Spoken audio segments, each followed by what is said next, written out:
Aspirant, welcome back to our YouTube channel. So today our topic of discussion will be the comparison between Indian Constitution, United States of America and the British Constitution. So the first point of discussion will be whether written or unwritten. So यहाँ पे जो हमारा पहला point है discussion का वो written है, हमारा कॉन्स्टिट्यूशन रिटन है या नहीं, यूएसए का कॉन्स्टिट्यूशन रिटन है या अनरिटन, ब्रिटेन का कॉन्स्टिट्यूशन रिटन है या अनरिटन, ये एक पहला पॉइंट ऑफ कंपैरिजन होगा. So Indian constitution we all know that it is written constitution और इसे लिखने में, इसे ड्राफ्ट करने में 2 years 11 months एंड 18 days लगे थे. सो ये एक रिटन कॉन्स्टिट्यूशन है. हमारा जो कॉन्स्टिट्यूशन है इंडियन कॉन्स्टिट्यूशन वो रिटन कॉन्स्टिट्यूशन है. But when it comes to the British Constitution, then British Constitution is unwritten or evolved Constitution. Okay, and हमारा Constitution only written नहीं है but codified है. Codified होने का मतलब है कि लिखा हुआ तो है ही, साथ में एक बहुत ही अरेंज्ड मैनर में लिखा हुआ है, लेकिन ऐसे अनऑर्गेनाइज्ड तरीके से नहीं, बहुत ही अरेंज्ड मैनर में लिखा हुआ है हमारा कॉन्स्टिट्यूशन. हर आर्टिकल पे, हर शेड्यूल को बहुत ही अच्छी तरह से अरेंज किया गया है. तो हमारा जो कॉन्स्टिट्यूशन है वो रिटन एंड कोडिफाइड कॉन्स्टिट्यूशन है. वैसे ही यूएसए का कॉन्स्टिट्यूशन भी रिटन एंड कोडिफाइड कॉन्स्टिट्यूशन है. It means well arranged and written constitution. But when it comes to British Constitution is unwritten Constitution and evolved Constitution. Now what is the meaning of evolved? Evolve का मतलब होता है समय के साथ changes आना, समय के साथ ग्रो करना. वैसे ही जो ब्रिटिश कॉन्स्टिट्यूशन है वो भी टाइम के साथ इवॉल्व हुआ है, टाइम के साथ उसमें बदलाव आया है, टाइम के साथ वो बढ़ता चला गया है. Like in the very beginning तो जो ब्रिटिश कॉन्स्टिट्यूशन था वो रिटन तो बिल्कुल भी नहीं था, और जब रिटन नहीं है तो आर्टिकल्स को, शेड्यूल्स को, एक्ट्स को, लॉज को पता कर पाना यहाँ पे बहुत मुश्किल हो सकता था. बट ये इवॉल्व है, मतलब यहाँ पे क्या होता है ना कि अगर जैसे जैसे पार्लियामेंट लॉज बनाते जाते हैं वो सभी चीज़ें कॉन्स्टिट्यूशन में ऐड होता चला जाता है. Different documents, different charters, different laws and legislations जो है ये सारी चीज़ें ऐड होती रहती है. तो जैसे जैसे लॉज बनते हैं वैसे वैसे ऐड होते चले जाते हैं. लेकिन हमारे कॉन्स्टिट्यूशन में या यूएसए के कॉन्स्टिट्यूशन में ऐसा नहीं है.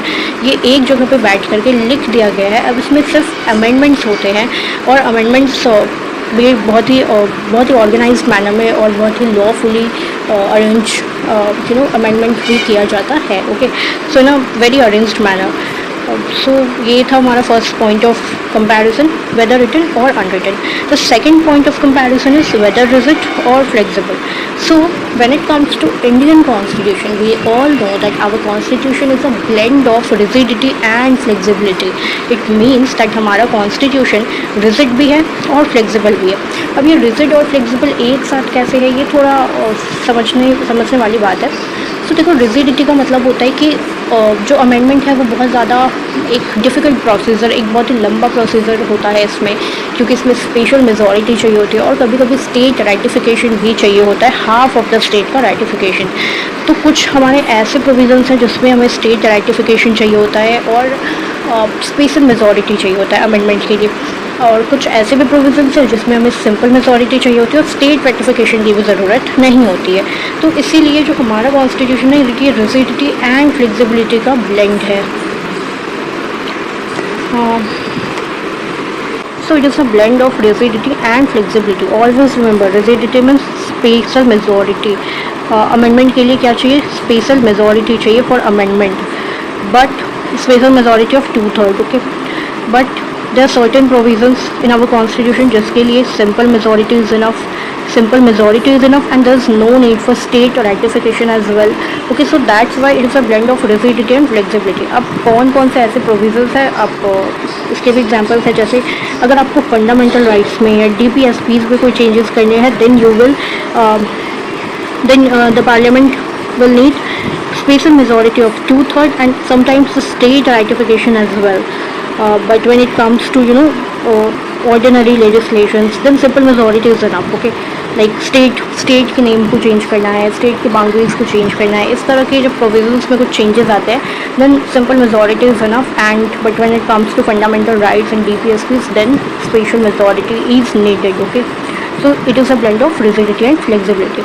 But when it comes to US Constitution, जब आप USA के कॉन्स्टिट्यूशन को देखोगे तो यू विल फाइंड दैट यहाँ पे ना ओनली रिजिडिटी है, नो फ्लेक्सिबिलिटी. यानी यहाँ पे कभी भी अगर कॉन्स्टिट्यूशनल अमेंडमेंट करना होगा तो we the parliament needs special majority. Okay, the parliament will need special majority and simple majority से यहाँ कभी भी कोई काम नहीं होने वाला.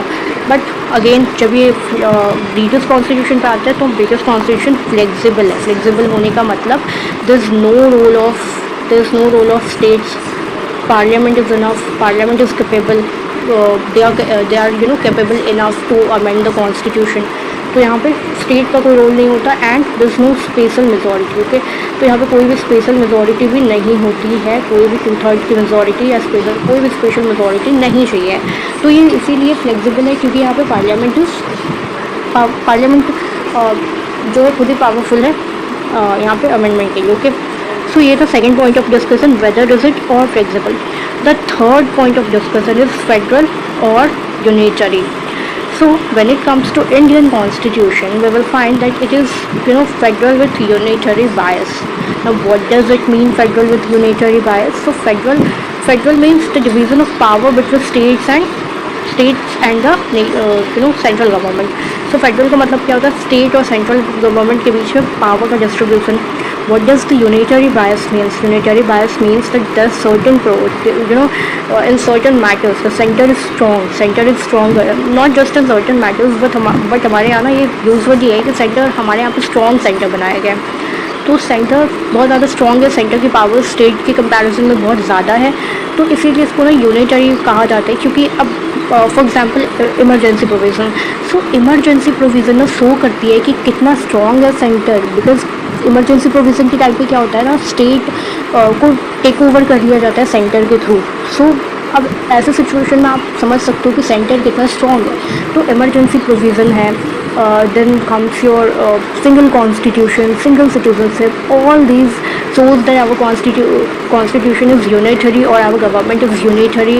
So of course there is federalism, but with unitary bias means the power is little bit biased towards the center. Okay, so center के पास में थोड़ा सा ज़्यादा पावर है in comparison to the states. Okay, but it does not mean that there is no division of power. There is division of power, but there is unitary bias. Like in some cases I have mentioned already, emergency provision, single citizenship.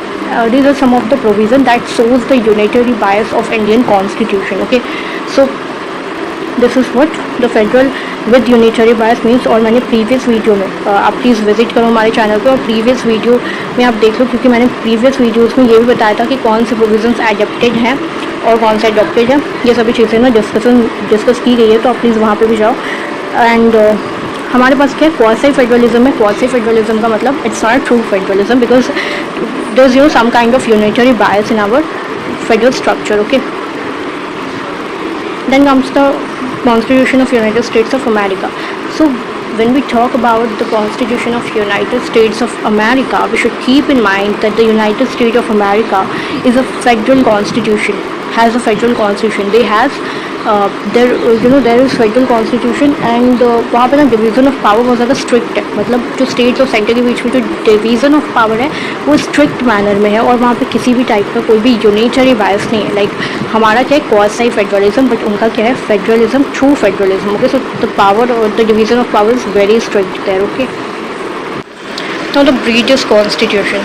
The British Constitution is unitary. Okay, like there is no division of power between states and center. It is a unitary government. Like parliament is very strong. Okay, so there parliament is strong and कोई भी power state के पास नहीं है. State is quite powerless. So unitary government, which means that stronger center, and okay, all the power is vested in the hands of center. Okay, so it is all about the unitary government. Okay, so Britain में unitary government है, वहाँ पे सारे जो है power centre के पास होते हैं, मोनार्क के पास होते हैं. Okay, so this was all about Britain. Now the fourth point of discussion, the fourth point of comparison is parliamentary form of government और presidential form of government. So कहाँ पे presidential form of government है और कहाँ पे parliamentary form of government है. Indian constitution में जो प्रोविज़न है वो है पार्लियामेंट्री फॉर्म ऑफ गवर्नमेंट का. United States of America presidential, but Britain parliamentary. तो अगेन ये जो प्रोविज़न है ये हमने कहाँ से अडॉप्ट किया है, एडेप्ट किया है, ब्रिटेन से एडेप्ट किया, ओके। क्योंकि हमारे यहाँ पे क्या है, पार्लियामेंट्री फॉर्म ऑफ गवर्नमेंट, इसे Westminster form of government या Westminster model of government या फिर प्राइम मिनिस्टीरियल गवर्नमेंट भी कहते हैं, ओके। सो यहाँ पे ना पार्लियामेंट्री फॉर्म ऑफ गवर्नमेंट है, which means prime minister is the real head of the state. यहाँ पे prime minister is powerful, prime minister real head है और हेड है स्टेट का, okay. And same same Britain में भी होता है। वहाँ पे भी क्या होते हैं, जो प्राइम मिनिस्टर होते हैं वो लाइक प्राइम मिनिस्टर और किंग और क्वीन, ओके। सो उनके जो प्राइम मिनिस्टर्स होते हैं वो ज़्यादा पावरफुल होते हैं। And when it comes to United States of America, वहाँ पे प्रेसिडेंशियल फॉर्म ऑफ गवर्नमेंट है। It means that the president is the real head and there is no such office of prime minister, okay. वहाँ पे prime minister का कोई office नहीं है, president ही है और प्रेसिडेंट ही रियल हेड होता है, ठीक है। सो ज़्यादा कुछ है नहीं। प्रेसिडेंशियल फॉर्म ऑफ गवर्नमेंट मतलब जहाँ पे president is all powerful and president is the real head, okay. Prime ministerial और parliamentary form of government which means that जहाँ पे prime minister is the powerful and prime minister is the real head of the state. तो prime ministerial government या parliamentary किसको बोलेंगे, जहाँ पे prime minister real head होंगे। एंड प्रेसिडेंशियल किसको बोलेंगे, जहाँ पे president is the real head. So India में क्या है, parliamentary form of government, United States of America presidential form of government, Britain parliamentary form of government. Then the fifth point of this discussion is comparison is supremacy of the constitution. In India, we have supremacy of the constitution. That it means that the constitution is the supreme law of the land, and no one can violate the constitution. Whoever will violate the constitution, he or she will be punished. They will be punished. Okay. So यहाँ पे क्या है, supremacy of the constitution है।